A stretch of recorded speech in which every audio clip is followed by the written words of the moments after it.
এই যে বালির দাম 12,000 টাকা, যে সেফটি, বিদেশ থেকে গরিব মানুষ বাইরে আসছে ঘর বাড়ি করবো তাই বলি, তো বালির দাম হাই হয়ে গেছে, সিমেন্টের দাম হাই হয়ে গেছে, পাথরের দাম হাই হয়ে গেছে।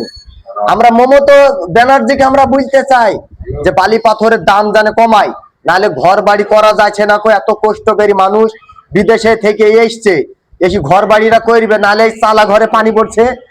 এর লেগে বলছে যে আমরা ঘর করব, তো বালির দামটা না কমলে আমরা ঘর বাড়ি করবো কি করি?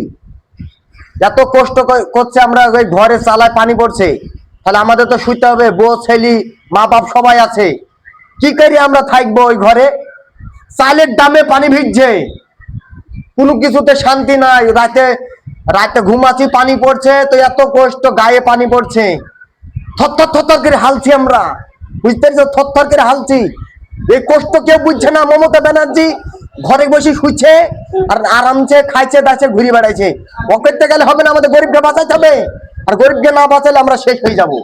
তার লেগে বুঝতে চাই বালির দাম কমাক, ইটের দাম কমাক, সিমেন্টের দাম কমাক, সবকিছুর দাম জানে কমায়, নাহলে কিন্তু আমাদের মতন লোক শেষ হয়ে যাবে একবারে। খড়ি ঘরে শুইতে হবে, নাহলে আমাদের শেষ হয়ে যাব, আমরা জীবন আমরা মরে যাব, তো বাঁচার মতন লোক নাই। তার লেগে আমরা বুঝতে চাই মমতা ব্যানার্জিকে, বালির দাম কমাও। বালির দাম যদি না কমাও তাহলে আমরা শেষ।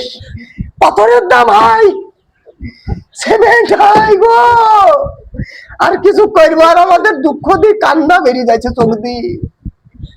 তার লেগে আপনাদের বারবার সতর্ক করছি, আর এখন ঘর বাড়ি করো না, বালির দাম কমুক, তারপরে ঘর করো গো।